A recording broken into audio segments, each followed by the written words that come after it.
अगर आप मजबूरी में ह्यूमैनिटीज़ ले रहे हो, पहले तो मजबूरी वर्ड हटा दो, set a clear objective. Notes history का पहले रीडिंग में कभी मजा नहीं है, वो नोट्स नहीं, आपका एक नेक्स्ट एनसीईआरटी कॉपी बन जाएगा, क्योंकि मेरे भी स्कूल में हिस्ट्री के टीचर्स उतने अच्छे नहीं थे। और ये जब मैंने ये पहली बार चैनल अपना में अपलोड होगा तुम्हारा।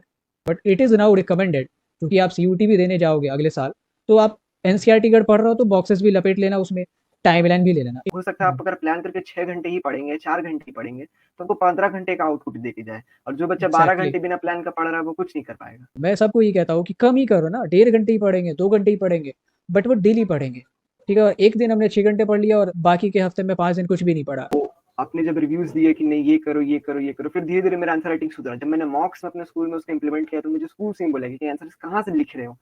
पॉल साइंस में भी आयुष सर ने लास्ट क्लास में बहुत ज्यादा मदद कर दिया बहुत था, मदद क्योंकि की थी। मैप्स की वीडियोस और उसका पीडीएफ कोई नहीं, किसी चैनल में नहीं मिल रहा था। हिटलर और जिन्ना। तो ये कम्युनिकेशन और ये बॉन्डिंग बनाना ना खत्म हो चुका है। पर्सनल बॉन्डिंग कैसे बनाई जाती है, कम्युनिकेट कैसे किया जाता है, रिलेशनशिप कैसे बनाई जाती है। ठीक है, तो इस पे काम करो, दिस इज वेरी फ्रूटफुल। इससे आपके नेटवर्क्स बनते हैं। ठीक है, आपके नेटवर्क्स पबजी या फ्री फायर खेलने से नहीं बनेंगे। So here we have Siddharth Arora. He has scored 97.2% in class 12th and has been a constant learner from our platform. So Siddharth, before we start the interview, we want कि तुम एक छोटा सा intro दे दो, जिसमें कहाँ से belong करते हो, 12th में कौन सा सब्जेक्ट कॉम्बिनेशन था, एंड क्लास 10th में क्या स्कोर आए थे। सो हेलो एवरीवन, जैसा कि सर ने बता ही दिया, मेरा नाम सिद्धार्थ अरोड़ा है। मैं रांची झारखंड से बिलोंग करता हूँ। मेरे क्लास 12th में अभी एग्रीगेट 97.2% आए, और इंडिविजुअली मेरे 5 सब्जेक्ट थे: history, political science, economics and sociology and English. And individually अगर सब्जेक्ट स्कोर्स की बात करें तो मुझे इंग्लिश में 93 आया, और हिस्ट्री में 100, सोशियो में 99, पॉलिटिकल साइंस और इकोनॉमिक्स दोनों में ही मुझे 97 आया है। इसके पहले मैंने 10th में 96% स्कोर किया था, और कुछ इसी प्रकार मेरी जर्नी रही। ओके, सो जो 10th में तुम्हारा स्कोर था 96 के आसपास कुछ, that was also impressive. And since you are from Ranchi Jharkhand, तो ये जो हमारा नॉर्दर्न प्लेन है, यूपी बिहार झारखंड, तो अभी भी उतनी अवेयरनेस नहीं है ह्यूमैनिटीज़ को लेके when it comes to Delhi NCR और साउथ इंडिया मेट्रो सिटीज़ में। साउथ इंडिया में ठीक ठाक अवेयरनेस है, मैंने देखा है बहुत सारे बच्चे ना इंग्लिश मीडियम से, इसीलिए हमारे चैनल से नहीं जुड़ पाते हैं, थोड़ी सी कंटेंट की कमी इंग्लिश में, बट वहाँ पे लेते ह्यूमैनिटीज़। तो how tough it was for you, क्योंकि तुम्हारा ऐसा स्कोर था 96 करके, तो लाइक कैसा माहौल था from the relatives to teachers to your parents. शुरुआत में तो बहुत दिक्कत आती है। इनफैक्ट मैंने भी 9th और 10th 2 साल इंजीनियरिंग बैकग्राउंड में तैयारी की। मैंने फिर जी अच्छा। ज्वाइन किया, कोचिंग इंस्टीट्यूट्स में पढ़ा, लेकिन मुझे उतना मेरे स्कोर्स और डाउन होने लगे। मुझे 9th में बहुत खराब आया स्कूल्स में भी। ओके। तो फिर मुझे लगा कि मेरे लायक ये स्ट्रीम नहीं है। फिर ओके। घर में भी कुछ लोग बोले, तो बोले कि नहीं, साइंस कर लो, एक श्योरिटी रहेगा जॉब्स का, या फिर एक फाइनेंशियल श्योरिटी रहेगा। लेकिन मैंने सोचा कि नहीं, वो मैं कर ही नहीं पाऊंगा, मेरे पास होगा ही नहीं। तो धीरे धीरे फिर लोग समझ गए, लोग को बताना पड़ता है कि नहीं, ह्यूमैनिटीज लिए है तो ऐसी बात नहीं कि मुझे कम मार्क्स आए इसलिए मैंने लिया, तो मेरा चॉइस था। अभी भी बहुत लोग नहीं समझते हैं, लेकिन अब उसमें कुछ किया नहीं जा सकता। थोड़ी सी अवेयरनेस की कमी है। ये चीज़ दिल्ली एनसीआर बिल्कुल। और ऊपर नहीं है, पंजाब हरियाणा साइड में मेनी पीपल आर देयर जो लेते हैं ह्यूमैनिटीज़ डेलिबरेटली। ठीक है, और पेरेंट्स भी दिलवाते हैं। तो ये हमारा साइड थोड़ी सी दिक्कत है, but somehow you overcame. And बहुत सारे बच्चे हैं खास करके जो टॉपर्स अपने ग्रुप में, दे आर फ्रॉम या तो वो बहुत स्मॉल शहर से हैं, या अगर जैसे तो रांची से भी हो तो वो भी तो मतलब यूपी बिहार का ही पार्ट है, तो कल्चर तो वही है।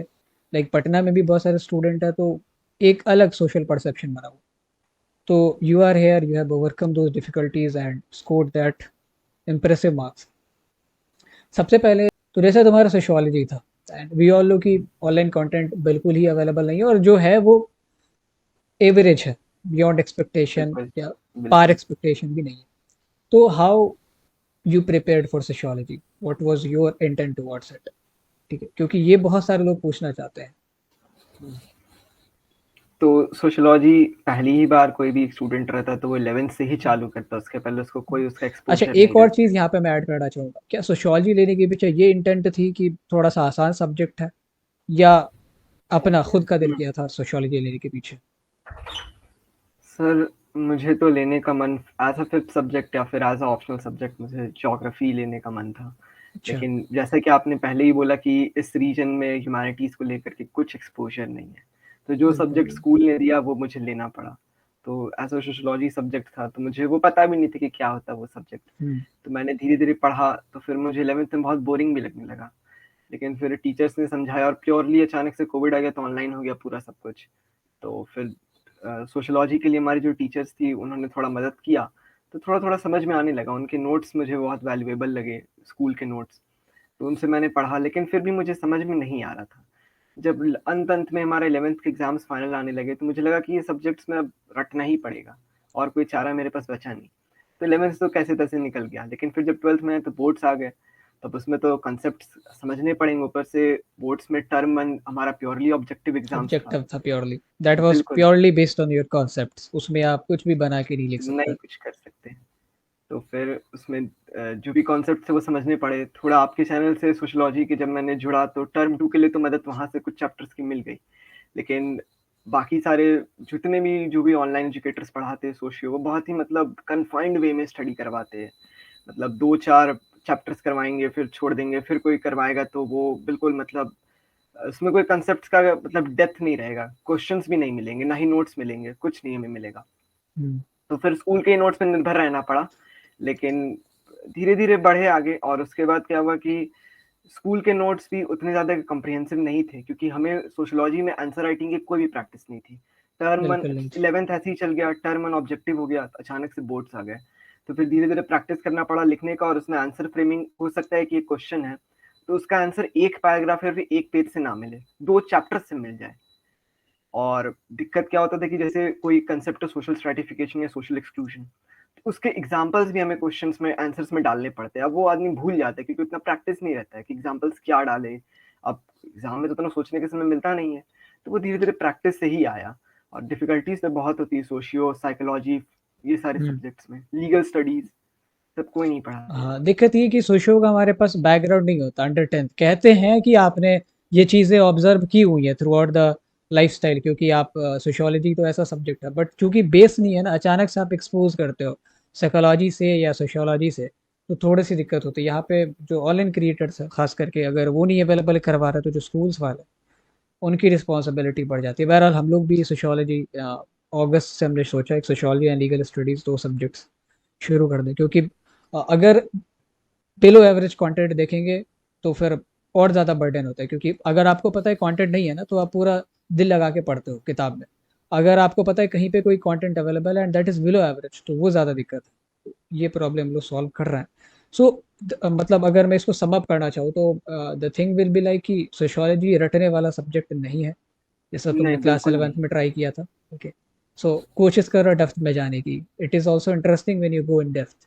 ठीक है, अगर आपका हिस्ट्री में थोड़ा बहुत इंटरेस्ट है तो आई वुड से कि आप उसमें भी इंटरेस्ट जगा लोगे। बहुत मिलता जुलता है जहाँ तक मैंने देखा 12th की सोशियोलॉजी। और आंसर राइटिंग को लेके कुछ नहीं है हमारे पास मटेरियल वगैरह, तो बेहतर ये होगा कि आप एनसीईआरटी में भी मैंने देखा सोशियोलॉजी में, एनसीईआरटी में as compare to history, NCERT में सोशियोलॉजी में ज़्यादा सवाल दिए हुए हैं। तकरीबन 10-12 सवाल हर एक चैप्टर में होते हैं क्लास 2 में, तो आप अगर उसको भी कर लेते हो तो वो भी बहुत ज़्यादा फ्रूटफुल होगा। एंड ऐसा नहीं है कि स्कोर नहीं किया जा सकता, इट इज़ वेरी स्कोरिंग। जैसे सिद्धार्थ ने बताया कि सिद्धार्थ का क्लास 11th में उतना अच्छा बेस नहीं तैयार हुआ था सोशियोलॉजी का, but still he manage to score 99। And वो तब जब ये कि टर्म 1 और टर्म 2 आपका फ्रैगमेंटेड था, एक आपका ऑब्जेक्टिव हो रहा है, एक सब्जेक्टिव हो रहा है। नेक्स्ट आते हैं हम लोग जो तुमने सब्जेक्ट का अपना पर सब्जेक्ट स्कोर बताया, तो उसमें एक हिस्ट्री का score 100 out of 100। This is वो भी तब जब एक तो तुम्हारा ये ऑब्जेक्टिव में क्या अगर कॉन्सेप्ट क्लियर है तो हो सकता है। सब्जेक्टिव में क्या होता है, you have to take into consideration many things. तो हाउ शुड वन प्रिपेयर? ठीक है, पहले तो मैं ये कहना चाहूँगा कि 100 आउट ऑफ 100 लाना पॉसिबल है ह्यूमैनिटीज़ में भी अब, क्योंकि अब लीनियंट चेकिंग होती है, दे देते हैं। पहले के टाइम में पॉसिबल नहीं था, अब आ सकता है। तो what should B one approach जो अभी क्लास 12th में गए हैं उनके लिए स्पेशली? सबसे पहले तो इस बार से तो 80 मार्क्स का एग्ज़ाम होगा, 80 तो मार्क्स का प्योरली एग्जाम आपका होगा। राइटिंग पे एक एग्ज़ाम्स लिया जाएगा, जैसे नॉर्मली बोर्ड एग्ज़ाम्स होते हैं। हम्म, तो अभी आपके पास पूरे बहुत महीने, अभी आपके पास 8 से 10 महीने प्रॉपर बचे हुए हैं। फ़रवरी में जैसे एग्ज़ाम है सुनने में आया। हम्म, तो आप सबसे पहले अगर आपने कुछ भी नहीं पढ़ा अभी तक भी, तो समर वेकेशन तो आपके खत्म हो गए होंगे। तो हम्म, आप सबसे पहले एनसीईआरटी से ही चालू कीजिए और कोई भी किताब मत खरीदिए, कोई भी नहीं। एग्जैक्टली। मैंने एक भी सैंपल पेपर हिस्ट्री का टर्म 2 के लिए नहीं बनाया था। मैंने सिर्फ आंसर राइटिंग प्रैक्टिस की, रैंडमली मैंने क्वेश्चंस, जैसे मेरे कुछ टीचर्स जो क्वेश्चन देते थे, असाइनमेंट्स देता था, आपके मैंने आंसर राइटिंग कोर्सेज में एनरोल हुआ, तो उनसे बस रैंडमली क्वेश्चंस उठा करके मैंने उन्हें लिखा, और जिस तरह से मैंने लिखा तो आपने चेक किया, फिर उसके बाद में रिव्यूज मिले, तो उसके बाद से धीरे धीरे मेरा आंसर इंप्रूव होना चालू हुआ। ऑब्जेक्टिव्स के लिए आपको थॉरली 6 से 7 बार एनसीईआरटी पढ़ना ही पड़ेगा, और उसका कोई चारा नहीं है। हाँ, एक इसमें हम लोग को बोर्ड एग्जाम्स में लीनियंसी ये मिल जाती है कि बॉक्सेस उतने क्वेश्चन डेप्थ में नहीं आते, और टाइमलाइन से क्वेश्चंस बहुत कम रहते हैं। और लेकिन एक दो दिक्कत उसमें ये आ जाती है बोर्ड्स में कि आपको मैप बहुत अच्छे से पढ़ना पड़ेगा, क्योंकि मैप पॉइंटिंग भी आता है, मैप लोकेटिंग भी आता है, तो वो आपको एक करना पड़ेगा अच्छे से, और वो एक दिन में नहीं होगा। आपको मैप्स अभी से ही सारे मैप्स, पॉलिटिकल मैप्स बना के रखने पड़ेंगे अपने पास। आप सोचेंगे एग्जाम से एक दिन पहले हम बना ले तो आपके ऊपर एक्स्ट्रा बर्डन हो जाएगा, तो वो आप एक काम कर सकते हैं अभी सबसे पहले। उसके बाद आप जितने भी पॉइंट्स हैं उनको आप अपने नोटबुक्स में मार्क करते जाइए। नोट्स हिस्ट्री का पहले रीडिंग में कभी मजा नहीं है, वो नोट्स नहीं, आपका एक नेक्स्ट एनसीईआरटी कॉपी बन जाएगा, तो वो नोट्स वैल्यूएबल भी नहीं रहेंगे। जब आप 2-3 बार रीडिंग कर लीजिएगा तो आपको पता रहेगा, अच्छा ये लाइन इंपॉर्टेंट है, इसमें से क्वेश्चन आ सकते हैं। पहले रीडिंग में तो आप सिर्फ जस्ट चैप्टर का एक समरी समझ सकते हैं, तो बहुत लोग वो गलती करते हैं। मेरे कुछ लोग दोस्त भी थे, तो वो लोग मुझसे पूछते थे कि तुम नोट्स क्यों नहीं बनाते, तो मैंने उनको यही जवाब दिया कि नोट्स मुझे बनाने आते भी नहीं थे उतने बढ़िया से उस समय, क्योंकि पहली रीडिंग हो रही है। और दूसरी बात उसमें ये हो जाता था कि अगर हम नोट्स को वही same to same copy exact कर देंगे तो मेरे लिए कुछ वैल्यू आउटपुट नहीं देगा मुझे। तो फिर मैंने डायरेक्टली आंसर्स ही लिखना चालू किया, मैंने अपने से क्वेश्चंस बनाया, अपने से आंसर्स लिखा, और उसको एक कॉपी में बना के रख लिया। और जो मेरे आंसर्स गलत होते तो उनका भी एक अलग कॉपी बना के रख लिया, ये मेरे आंसर्स गलत हो रहे, ये पैराग्राफ हमको ज्यादा पढ़ने का जरूरत है। जब 6-7 बार ऐसे पढ़ा तो बोर्ड एग्जाम से आते आते बहुत मेहनत हो गई थी मेरी, तो उसमें हमको बहुत ज्यादा आसान हो गया था। और मैप्स मैंने बोर्ड एग्जाम से 10 दिन पहले से डेली एक एक मैप्स रटना चालू कर दिया, तो रिवाइज हो जाता मैप्स रटना चालू कर दिए।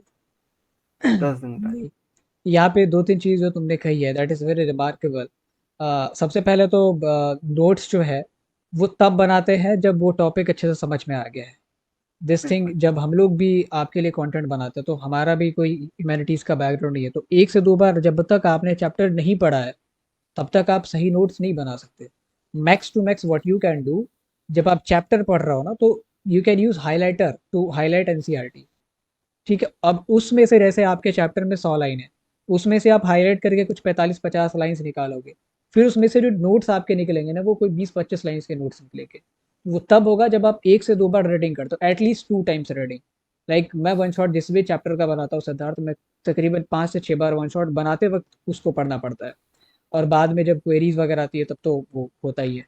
तो ये है, और अगर आप लाइन बाय लाइन एनसीईआरटी पढ़ते हो जैसे सिद्धार्थ ने कहा है, तो वैसे तो बॉक्सेस वगैरह से सवाल बोर्ड्स में नहीं आता, but it is now recommended, क्योंकि आप सीयूटी भी देने जाओगे अगले साल, तो आप एनसीईआरटी अगर पढ़ रहे हो तो बॉक्सेस भी लपेट लेना, उसमें टाइमलाइन भी ले लेना। इन लोगों के टाइम में नहीं था सीयूटी, तो इन लोगों ने नहीं किया, they were focused on boards वाली। आप लोग मत ये, इसको छोड़ना मत, इसको लेके चलना। And the thing is notes तभी बनाओ।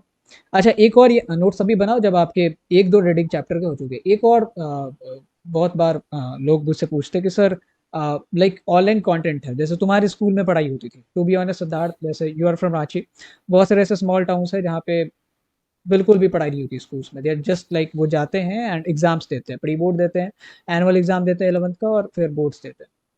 तो वो जो है मतलब बहुत डिपेंडेंट है ऑनलाइन प्लेटफॉर्म्स पे, लाइक फ्रॉम अस या और भी जो भी अच्छा पढ़ाते हैं उनसे। तो उनके लिए what should be the approach, कि वो अगर जैसे मेरी वीडियो आ गई कोई वन शॉट, तो अब उसके पास एक वन शॉट वीडियो है और एक एनसीईआरटी है, तो how should they have to approach this, considering उनके स्कूल में कोई पढ़ाई नहीं होती।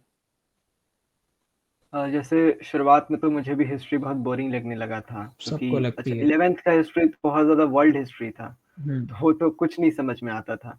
लेकिन उसमें उतना मतलब वेटेज नहीं था उस 11th के मार्क्स का, तो वो थोड़ा डाउन भी चला तो कोई दिक्कत नहीं हुआ। लेकिन 12th में इंडियन हिस्ट्री आई तो लगा थोड़ा इंटरेस्टिंग, उससे 11th से तो कंपैरेटिवली इंटरेस्टिंग था 12th का हिस्ट्री। हम्म।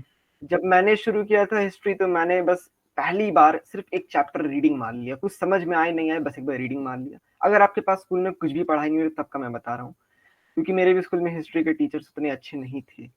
और ये जब मैंने ये पहली बार चैनल अपना, में अपलोड होगा तुम्हारा, कोई ये बात मैं नहीं सर, कट नहीं करूंगा, ठीक है। ठीक है सर।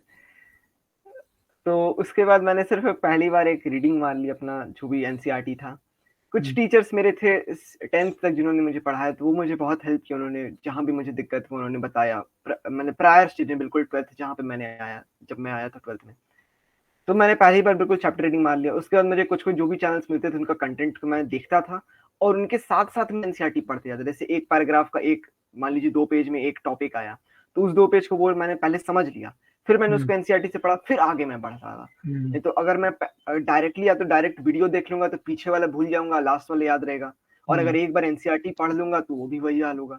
इसलिए हुँ, मैं साथ-साथ करता गया। ये और अगर मैं सिर्फ़ एक कीवर्ड्स का एक लिस्ट बनाते जाता था कि 1890 1857 में एक रिवोल्ट हुआ, 1888 में ये हुआ, 1891 में ये, बस एक कीवर्ड्स, ताकि मुझे डेट्स ये जो है आंसर राइटिंग हुँ, के समय याद आ जाए।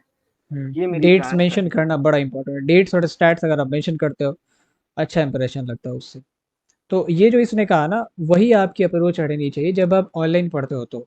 ठीक है, अगर आप यूट्यूब से पढ़ते हो, किसी प्लेटफ़ॉर्म से पढ़ते हो, ऐसे 1.5 घंटे का उनका मान लें लेक्चर है। रेबल सर आज का हमारा लेक्चर 1.5 घंटे के करीब का है। तो आप उसको एक ही बार में पूरा 1.5 घंटा ना पढ़ें। आप शुरू का जैसे मेरा इंट्रो और मैं कोशिश करता हूँ कि बैकग्राउंड थोड़ा-सा समझा दूँ चैप्टर पढ़ाने से पहले ताकि आप कनेक्ट कर पाओ पिछले चैप्टर से अगर आपने पढ़ा है तो। तो वो आप उतना चैप्टर का इंट्रो पढ़ लिया, फिर ना उसके इंट्रो को पढ़ो जो एनसीईआरटी में दिया हुआ है। फिर टॉपिक वाइज़ टॉपिक बढ़ते जाओ। थोड़ा वीडियो से देखा, फिर आपने किताब पढ़ा और उस टाइम आपको क्या करना है जस्ट रीडिंग मारनी है। और जब आप दोबारा जैसे फॉर एग्जांपल आपने रेबेल सर राज चैप्टर उठाया हुआ है और उसमें एक टॉपिक शुरू भैया आपका टॉपिक है कि सिपॉइस के लाइंस ऑफ कम्युनिकेशन क्या कहते हैं। तो आपने जब वो पढ़ लिया, अब आप दूसरे टॉपिक पे जाओगे ना, तो जब आप वीडियो देखोगे, तो पहले लाइंस ऑफ कम्युनिकेशन वाली भी वीडियो देख लेना। तो क्या है कि वो आपकी रिवीजन हो जाएगी। 1.5x पे भगा के देख लो, ठीक है? तो वो आपकी रिवीजन हो जाएगी। कंसिडरिंग इन ह्यूमैनिटीज जितना ज़्यादा आप रिवाइज करोगे उतना ज़्यादा रिटेन करने की पॉसिबिलिटी है, तभी आप आंसर्स बढ़िया लिख पाओगे। नहीं तो क्या होता है कि लाइक बहुत सारे बच्चों में ये दिक्कत है कि उन्होंने चैप्टर पढ़ा हुआ है, पर चूंकि उन्हें बोर्ड्स के सॉरी एनसीईआरटी के लाइंस याद नहीं है, एनसीईआरटी सही से तबीयत से नहीं पढ़ी है, तो वो अच्छा एक आंसर नहीं लिख पाते हैं। सो फॉर दैट आप वीडियो भी रिवाइज करो और एनसीईआरटी में भी आप लाइक चैप्टर रिवाइज करने जाते हो, तो जितना भी आपने अंडरलाइन किया उसको तो पढ़ ही पढ़ो। मैं कोशिश करो कि एनसीईआरटी को ही मैं पूरा पढ़ लूँ, क्योंकि ना तो ये सीयूटी में आपके अब जाया जाने वाला है और ना ही बोर्ड्स में ऐसा है कि आपको इससे कोई तकलीफ होगी। So this should be the approach. And जैसे इसने कहा है कि ये सिर्फ एनसीईआरटी क्वेश्चंस करता था और आंसर राइटिंग में जो हम लोग डालते थे वो करता था, बट इट इज़ रिकमेंडेड अगर आप ऐसे किसी जगह पे इनरोल्ड नहीं है जहाँ पे आंसर राइटिंग कराई जाती है, तो एटलीस्ट एक क्वेश्चन बैंक वगैरह कुछ खरीद लो। इससे क्या होता है कि क्वेश्चंस की वैरायटी मिल जाती है। एनसीईआरटी तो है ही है, that is also important, but इसके पास वो ऑल्टरनेटिव था, इसीलिए ये शायद वो नहीं कर रहा था। लेकिन सर मैं उसमें एक पॉइंट ऐड करना चाहूँगा कि हाँ, बहुत सारे लोग क्या करते हैं कि क्वेश्चन बैंक्स अपना एनसीईआरटी पूरा पढ़े बिना ही उसको बनाने के लिए लग एग्जैक्टली। जाते हैं। और उससे क्या यहाँ पे होता है ये कि वो करता है ना बनते भी नहीं है क्वेश्चन। वो क्या करता है, वो क्वेश्चन बैंक के जो आइडियल आंसर्स है उनको ना याद करने की कोशिश करता है। ठीक है, दैट इज वो रॉन्ग बिल्कुल गलत अप्रोच। साबित हो सकता है। तुम पहले पूरा एनसीईआरटी पढ़ो एंड देन आप क्वेश्चन बैंक लगाओ तो ज़्यादा बेहतर होगा। ठीक है। कंसिडरिंग तुम्हारा 100 हिस्ट्री में आया था, एक सवाल यहाँ पे और भी आता है। अभी जैसे नए बच्चे आ रहे हैं ना, तो उनमें एक इंथ्यूजियाज्म होता है कि जितना जल्दी हो सके मैं सिलेबस कंप्लीट करूँ। तुमने बोर्ड्स दिए और तुम लोगों ने 2 बोर्ड्स दिए, लाइक टर्म 1 और टर्म 2। तो मेरे हिसाब से पीछे के जितने भी बैचेस आए हैं, उनमें से इस सवाल का आंसर सबसे अच्छा तुम बता सकते हो कि अगर मेरे बोर्ड्स हैं, लाइक फॉर एग्जांपल फरवरी के एंड में या मार्च के शुरू में एग्जाम शुरू मेरे होने वाले हैं, तो सिलेबस मैं कब तक खत्म करूँ?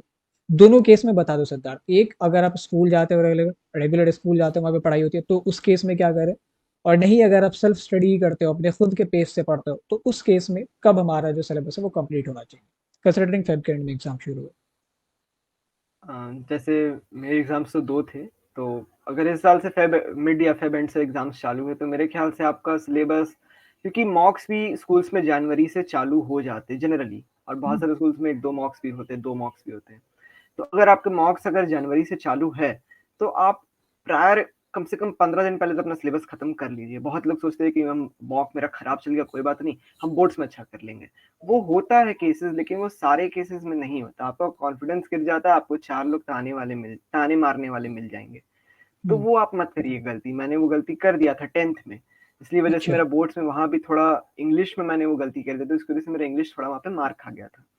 लेकिन आप वो ना करें, और अगर किसी भी सब्जेक्ट्स को आप उठाइए, हर एक सब्जेक्ट्स का आप डे वाइज़ या फिर वीक वाइज़ आप प्लान बना के चलिए। विदाउट प्लानिंग स्टडी नहीं करिए। हो सकता है आप अगर प्लान करके 6 घंटे ही पढ़ेंगे, 4 घंटे ही पढ़ेंगे, तो आपको 15 घंटे का आउटपुट देके जाए, और जो बच्चा 12 एग्जैक्टली। घंटे बिना प्लान का पढ़ रहा है वो कुछ नहीं कर पाएगा। तो अपना डे वाइज शेड्यूल बनाइए जो भी रात में, और एक आइडियल शेड्यूल बनाइए। ये नहीं कि 4 बजे उठना है, 4:30 बजे ये 4:30 5:30 एक्सरसाइज, 5:30 से 6:30 हिस्ट्री पढ़ रहे, वो सारे नहीं। आप एक आइडियल बनाइए कि मुझे ये चैप्टर, ये 3 चैप्टर दिन भर में कर लेने हैं। अब आपका वो मर्जी का कितना घंटा उस पर दे रहे हैं। मेरे ख्याल से 1 से 1.5 महीने, 1 महीने पहले मिनिमम तो सिलेबस खत्म हो जाना चाहिए बोर्ड्स के। और अगर आप साथ ही साथ जैसा पढ़ रहे हैं, तो मैं मान रहा हूँ कि आप कुछ कुछ तो रिवीजन करते चले ही जा रहे हैं। जैसे हिस्ट्री में आपको डेट्स वेट्स रिवाइज करते रहेगी, ये नहीं कि आप 1 से 15 चैप्टर पूरा पढ़ लिए, उसके बाद जा रहे डायरेक्टली रिवीजन करने फर्स्ट चैप्टर, तो आप पहला चैप्टर कुछ नहीं आपको याद रहेगा। तो आपको एग्जैक्टली, साइमल्टेनियसली थोड़ा थोड़ा रिवाइज भी करते चलना है, थोड़ा और थोड़ा 1 महीने रिवाइज पहले करते रहना सिलेबस पड़ेगा। खत्म करना yes. And for revision purpose just I want to add this कि अगर आपके खुद के नोट्स बने हुए हैं ना, तो वो बड़े हेल्पफुल होंगे। बाकी किसी भी प्लेटफॉर्म के कितने बढ़िया नोट्स हो, बट फॉर रिवीजन आपके अपने नोट्स होने चाहिए। चाहे फ्लो चार्ट वगैरह नहीं है, बट अगर आपने लिखा है तो आप उसको अच्छे से ग्रास्प कर पाओगे। ये चीज़ जो नोट्स यहाँ कभी पे भी कोई किसी का कॉपी करके कुछ कॉपी नहीं कर करके नहीं पाया कर है। सकता। और ये चीज़ यहाँ पे ध्यान में रखो, जो ये सोच रहा हो इस सेशन में कि मैं सितंबर में सिलेबस कंप्लीट कर लूँ, मैं नवंबर में कर लूँ, ठीक है, मैं अगस्त में ही कर लूँ, ठीक है, तो ये चीज़ this is not practically possible. ऐसा होगा कि आप 15 चैप्टर हिस्ट्री के कर जाओ अगस्त सितंबर के एंड तक आते आते, लेकिन इसके कॉन्सिक्वेंसेस क्या होंगे कि आपने ना तो पॉलिटिकल साइंस में एक भी चैप्टर पढ़ा होगा, ना ही इकोनॉमिक्स में एक भी चैप्टर पढ़ा होगा। तो आइडियली अगर आपके प्री बोर्ड्स जनवरी में आते हैं, आइडियल सिचुएशन विल बी कि प्री बोर्ड से ठीक एक हफ्ते पहले आपकी सिलेबस कंप्लीट हो जानी चाहिए। अगर नहीं है, गो फॉर इट कि 80% हमारा कंप्लीट हो with revision, complete with revision, ठीक है। मतलब अगर मैं जनवरी मिड में हमारा प्री बोर्ड शुरू हो रहा है, तो 15 जनवरी तक मेरा 80% कंप्लीट विथ रिविजन होना चाहिए, कि जब मैं प्री बोर्ड खत्म कर लूँ तो फिर 20% भी उसको कंप्लीट कर लूँ, और पीछे का मेरा डिवाइस है उसके बाद सिर्फ मैं जो सैम्पल पेपर्स या क्वेश्चन बैंक से उसको लगाना शुरू करूँगा। तो कोई ज़रूरत नहीं है 3-4 पहले मैंने आप अगर उसको सिलेबस कंप्लीट करने की कोशिश करो, उस जल्दबाजी में ना रहो, डोंट बी सो हरी, क्योंकि बहुत सारी चीज़ें हैं, आप बग अप हो जाएगा, प्रेशर क्रिएट हो जाएगा। Now coming to this thing, जैसे तुमने कोविड एरा में पढ़ा हुआ है, 1 साल तो तुमने शायद कोविड एरा भी पढ़ा, 1 या 2 साल हुआ तुम्हारा, 11th में भी शायद अच्छा खासा टाइम गया हुआ कोविड में, और सेकंड 12th ही लॉकडाउन लगा हमारा तो स्कूल 10 ट्वेल्थ दिन में भी चला बस। कोविड में ही है। तो और उस टाइम में, और ख़ास करके ह्यूमैनिटीज़ को लेकर, जैसा तुम तो स्कूल जाते थे, स्कूल्स में पढ़ाई होती थी, बहुत सारे स्कूल्स में नहीं होती है। तो हाउ क्रूशियल इट बिकम्स कि ऑनलाइन प्लेटफॉर्म्स का कंट्रीब्यूशन कितना क्रूशियल हो जाता है। और यहाँ पे तुम्हें इस चीज़ पे भी यहाँ पे थोड़ा सा हाईलाइट करना है कि online platforms comes with a cost, एक प्राइस है उसका, दैट इज़ अ डिस्ट्रैक्शन। आपकी डिस्ट्रैक्शन, आपका लैक ऑफ अटेंशन, वो एक प्राइस है जो आप पे करते हो। सो हाउ यू शुड, कैसे आपको उसका फ़ायदा उठाना चाहिए ऑनलाइन प्लेटफॉर्म्स का, अपने आप को नुकसान किए बगैर। गो फॉर इट सकता, क्योंकि तुमने पढ़ा है तो ऑनलाइन प्लेटफॉर्म से बहुत सारे अलग अलग, तो तुम बढ़िया जी, बता सकते हो। मेरे समय तो सब कुछ ऑनलाइन ही था, क्लासेस से हम्म, लेकर के जितने भी हम्म, कुछ है सब कुछ तक। तो वो आप ऑनलाइन प्लेटफॉर्म के लिए आपको बस मतलब कोई भी एक प्लेटफॉर्म चूज कर लीजिए, जो हम्म, शुरुआती आप साल में चूज करें, और उस पर फिर हम्म, थोड़ा विश्वास करके आप उस पर निर्भर हो जाइए। हम्म, क्योंकि अगर आप बार बार चेंज करेंगे ऑनलाइन प्लेटफॉर्म, तो वो भी आपके लिए बहुत ज्यादा दिक्कत हो जाएगा। हम्म, कि आप चुनने में समय लगाइए, लेकिन एक बार चुन लीजिए तो एक बार आप विश्वास कर लीजिए कि नहीं, हम्म, ये मेरे से काम हो जाएगा। हम्म, उसके बाद जहाँ तक डिस्ट्रैक्शंस का बात है, तो वो सबके साथ होता है, वो कोई नया चीज हम्म, नहीं है, ऑनलाइन है तो एक काम कर सकते हैं, देखो घर में वाईफाई है, मतलब अनलिमिटेड है, तो आप डाउनलोड कर लीजिए वीडियोस को। और हम्म, अगर वाईफाई नहीं है, आप डेटा पे चल रहे हैं, तो फिर आप लैपटॉप्स में वीडियो देखिए, मेरी राय है। क्योंकि हम्म, लैपटॉप्स में आप जब बड़े स्क्रीन में देखते तो जल्दी ही आपको अगल बगल के एड्स वेड्स नहीं दिखते, और उससे मतलब स्ट्रेन भी नहीं पड़ता इस पे, थोड़ा आपको ज्यादा कंसंट्रेशन लगता है जब आप बड़े स्क्रीन पे देखते हैं तो। और हम्म, आपके पास लैपटॉप भी नहीं, मोबाइल है, तो फिर आप एक रूटीन बना लीजिए कि हम इस दिन से इस घंटे से इस घंटे तक हम मोबाइल का इस्तेमाल करेंगे, ये टॉपिक्स हम पढ़ेंगे। दिन एग्जैक्टली। भर आप मत लगिए, तो हम्म, उससे दिक्कत है। अगर आपके पास बिल्कुल एकदम शुरुआती फेज है कि हमको कुछ भी नहीं समझ रहा, तब आप कर सकते हैं, लेकिन आप बोर्ड एग्जाम्स के 1 महीने पहले ये काम नहीं करिए। ये सब बोर्ड हम्म, एग्जाम से 4-5 महीने पहले आप ये सब काम करिए, हम्म, क्योंकि अगर थोड़े बहुत डिस्ट्रैक्शन हुए भी, तो आप उससे ओवरकम करने का आपके पास टाइम रहेगा। हम्म। तो मेरी सलाह रहेगी। जैसे सिद्धार्थ ने बताया, you should have a routine कि मुझे इतना लाइक एक चैप्टर का 20% या 30% मुझे आज पढ़ना है।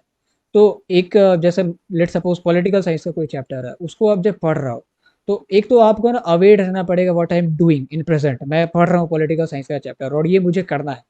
तो उस टाइम जब आप डिस्ट्रैक्ट होते हो, खाली बैठे हो तब डिस्ट्रैक्ट हो, तो वो अलग प्रॉब्लम है, वो आप खाली बैठे हो इसलिए डिस्ट्रैक्ट हो। When you are studying online और फिर आप कंटेंट देख रहे थे, एजुकेशनल कंटेंट, और नीचे अगर कुछ रिकमेंडेशन में आ गया, यूट्यूब की एल्गोरिदम ही ऐसी होती है, वो आपको बहकाने की कोशिश करता है। तो आप अगर वहाँ क्लिक कर रहे हो तो पहली चीज़ है आपको अवेयर रहना है कि भाई मैं अभी पॉलिटिकल साइंस पढ़ रहा हूँ, ठीक है, तो मुझे यही करना है, पहली चीज़। दूसरी चीज़, जब भी आप डिस्ट्रैक्ट होते हो, फॉर एग्जांपल आपने किसी एक शॉर्ट्स पे क्लिक किया या कोई दूसरी वीडियो है, इरेलीवेंट वीडियो उस पे क्लिक किया, तो वहाँ पे एक मेल रॉबिन्स की किताब है 5 सेकंड रूल, उसको आप अप्लाई कर सकते हो। लाइक वो बहुत हेल्पफुल हुआ है मेरे through out this personal development phase. उसमें आप क्या करते हो, लाइक आपने कुछ भी ऐसा काम किया जो आप उस टाइम नहीं करने वाले हो, पॉलिटिकल साइंस की वीडियो देखनी है अभी, और मैं अभी किसी और क्रिएटर की वीडियो देख रहा हूँ, कॉमेडी देख रहा हूँ, तो 5 सेकंड रूल ये कहता है कि जस्ट आप पीछे काउंट डाउन करो, 5 4 3 2, एंड जैसे ही वन होता है आप क्विट कर दो, वो सीधे पॉलिटिकल साइंस पे शिफ्ट मार लो। इससे क्या होता है कि ये 5 सेकंड इतने तेजी से आप गिनोगे ना कि आपका माइंड रेजिस्ट नहीं कर पाएगा डिस्ट्रैक्शन से लेके, और जब एक बार आप वापस से आ गए पॉलिटिकल साइंस में, दिस इज लाइक अचीवमेंट, आप अच्छी चीज से निकले हो, वापस आप अपने ट्रैक पे आए हो, बहुत कम चांसेस है कि दोबारा आप फिर उस वीडियो को देखोगे। Try this 5 second rule. अगर ज़्यादा पता करना है, मेल लॉबिस का खुद का यूट्यूब चैनल है, वहाँ पे आप जाके पता कर सकते हैं। एंड जिसके पास लैपटॉप है तो laptop would be very good source, आप उससे कर सकते हैं। पहले के टाइम में तो टेलीग्राम भी उतना डिस्ट्रक्टिव नहीं था, अब तो वो भी ज़्यादा डिस्ट्रक्टिंग हो गया, बट फिर भी मटेरियल वगैरह तो मैं रिकमेंड करता ही हूँ। So online platforms are helpful, but it has also cost. तो वो जो है प्राइस आपकी अटेंशन है, तो उसको आप जितना ज़्यादा बचा के रिटेन करके रखोगे, उतने ही चांसेस बढ़ेंगे अच्छे स्कोर करने के। ऑनलाइन प्लेटफॉर्म से ही रिलेटेड एक और सवाल है। अब तो ये इनएविटेबल हो चुका है, अब मैं ऐसा कह ही नहीं सकता किसी एक स्टूडेंट को कि भाई तुम बिना फ़ोन के पढ़ लो, that is not practically possible in today's life. ये तो आई थिंक 6 7 के बच्चों को भी ये मोबाइल की लत लग गई है पढ़ने की। तो यहाँ पे एक बड़ा अच्छा सवाल आता है कि बहुत बच्चे ऐसा सोचते हैं कि मैंने ऐसे 2 वन शॉट्स ब्लेड रनर के देख लिए, ठीक है, तो क्या ये आपके लिए उतना हेल्पफुल होगा, ये जितना आप खुद दो उतने टाइम में, अगर आप एनसीईआरटी, ऐसा नहीं कि सिर्फ वन शॉट देख लिया और उसके बाद कुछ भी नहीं करा, एनसीईआरटी नहीं पढ़ा, अंडरलाइन नहीं करा, और ना ही वापस आके कुछ भी ऐसा प्रोडक्टिव नहीं करा। यहाँ पे एक सवाल बार बार पूछा जा रहा है कि what is the role of self study now. अब सारी चीज़ें थाली में परोस के दे दी जा रही है, ऑनलाइन प्लेटफॉर्म्स वाले पूरी तरीके से कोशिश करता है बच्चों को डिपेंडेंट बनाने की, ठीक है, अगर मैं नहीं करूंगा कोई और आके कर देगा। सो इन दैट क्रूशियल टाइम ये सेल्फ स्टडी बहुत ज़्यादा महत्वपूर्ण हो जाता है। सो इसके ऊपर थोड़ा बताओ, अगर तुम सेल्फ स्टडी को लेके सलाह दोगे अपने जूनियर्स को जो कि और डिस्ट्रक्टिव होंगे, अभी तो जैसे जैसे जनरेशन आगे बढ़ेगी distractions are going to increase, so importance of self study. तो स्कूल्स जैसे कि सभी के रहते हैं, तो मुझे लगता है उसको ट्यूशंस भी कुछ लोग इंडिविजुअल्स अपना करते हैं, या फिर कोई अगर ऑनलाइन क्लासेस में अगर कुछ ज्वाइन कर रखा है तो वो उनका अलग टाइम जाता है, तो उन्हें आप सेल्फ स्टडी में काउंट ना करें, कोचिंग ना करें, क्लासेस, ट्यूशंस और कोचिंग स्कूल्स को। Classes can not be counted in self study. बिल्कुल नहीं। तो उसके बाद आपको मान लीजिए असाइनमेंट्स, होमवर्क, प्रोजेक्ट्स, ये सब स्कूल वाले दे देते हैं, आपको उसमें भी कुछ थोड़ा बहुत टाइम देना ही है, उस पर बहुत ज़्यादा मेजर फोकस मत कीजिए। जो कि 20 नंबर के इंटरनल्स में आपको नंबर मिल जाते हैं जनरली, आप अंतिम साल के अंतिम में जाकर के 1 2 5 दिन अपना समय उसमें दे दीजिए, साल में सकी। उसके बाद जहाँ तक सेल्फ स्टडी के बाद, तो आपको दिन भर में कम से कम, अगर स्कूल डेज है तो कम से कम शुरुआत के फेज में 2 3 घंटे तो देने ही पड़ेंगे, 2 घंटे तो देने ही पड़ेंगे।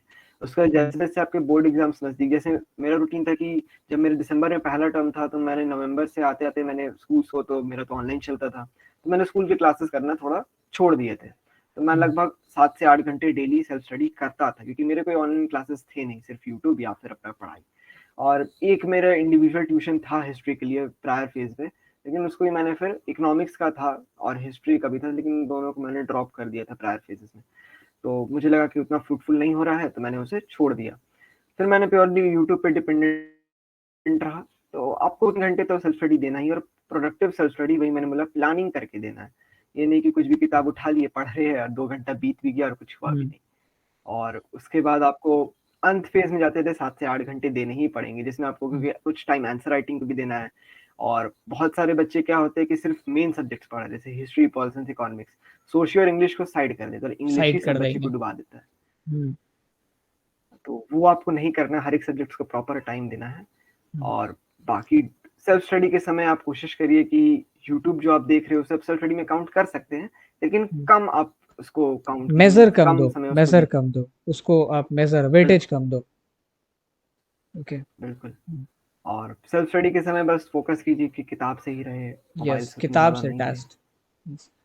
यहाँ पे एक चीज़ सिद्धार्थ ने बहुत रिमार्केबल कही है जो शायद मैं भूल गया था।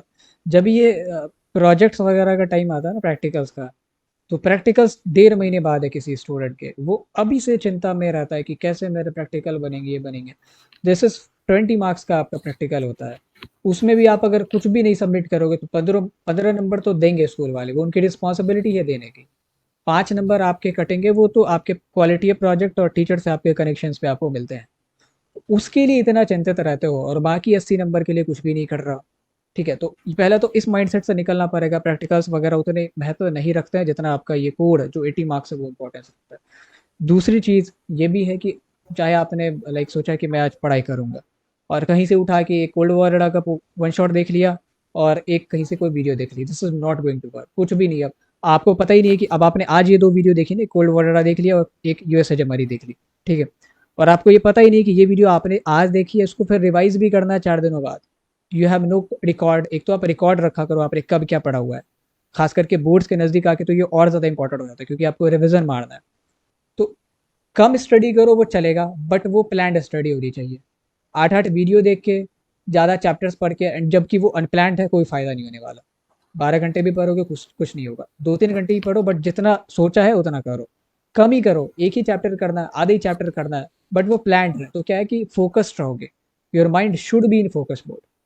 और यहाँ पे एक चीज़ ये बहुत अच्छी सिद्धांत है कि भाई जब यूट्यूब से आप पढ़ते हो या ट्यूशंस वगैरह, पहले तो मैं कह दूँ कि ह्यूमैनिटीज़ के लिए आई डोंट बिलीव कि बोर्ड्स तक आप अभी के टाइम में you should higher tuition teacher वगैरह, क्योंकि ह्यूमैनिटीज़ में ऐसा कुछ उतना लेवल का मतलब हाईटेक एग्जाम भी नहीं है JEE नीट जैसा कि आपको बहुत ज़्यादा बियॉन्ड द कॉन्सेप्ट जाना है। जब किताबों से ही जुड़े रहना है तो यू आर स्टडिंग ह्यूमैनिटीज़, जिसको लेके कहा गया कि this is basically the basis of personal development. तो वो तो आपको खुद से ही करना चाहिए। उसमें भी आप रोबोट बन जाओगे तो फिर आपके ह्यूमैनिटीज़ लेने का कोई फ़ायदा ही नहीं था। तो कोशिश करो ज़्यादा से ज़्यादा आप सेल्फ स्टडी कर सको, ट्यूशंस पे कब डिपेंडेंट रहो। ये चीज़ मैंने देखी है सिमिलरिटी, जो भी अच्छा स्कोर कर रहा ना, मैंने पूछा कि किसी ने ट्यूशन लगवाया था तो हटा दिया, किसी ने लगवाया ही नहीं कभी। ठीक है। एंड थर्ड थिंग इज़ कि जब आप ऑनलाइन वीडियोस देखते हो तो उसको सेल्फ स्टडी में वेटेज कम दो। बुक्स से रिलेटेड, नोटबुक से रिलेटेड आपकी सेल्फ स्टडी होनी चाहिए। न केवल आपके फोकस को बढ़ाएगी वो, बल्कि वही आपका एक्चुअल आउटपुट है। ठीक है, this is your actual effort. तो उस पर आप काम करो। सेल्फ स्टडी कभी वो ख़त्म नहीं होने वाली, चाहे दुनिया में कितना ही एडवांस आप AI से एग्ज़ाम करा लो, कुछ भी करा लो, आपको अपना एफर्ट डालना ही पड़ेगा। सिद्धार्थ, जैसे तुम्हारा आई थिंक 3 तो मेन सब्जेक्ट है, हिस्ट्री पोल साइंस इकोनॉमिक्स और एक सोशोलॉजी, उसको भी मेन सब्जेक्ट ही मानो, बहुत सारे बच्चों का वो मेन होता है। और इंक्लूडिंग लैंग्वेज में 5 सब्जेक्ट तुम्हारे ये है, और भी कुछ था छठा सब्जेक्ट? नो सर, मेरे 5 ही सब्जेक्ट हैं। 5 थे, ठीक है। तो यहाँ पे मैं एक सिनेरियो तुम्हें देता हूँ। लाइक 2 स्टूडेंट है मेरे पास, पर्सन ए पर्सन बी। ठीक है, पर्सन ए इज उसके 10th में 70% के आसपास आया। ठीक है, 70-65 ऐसे कुछ आया। एंड वो ह्यूमैनिटीज ले रहा है मजबूरी में, क्योंकि PCM PCB कॉमर्स उसे समझ नहीं आता।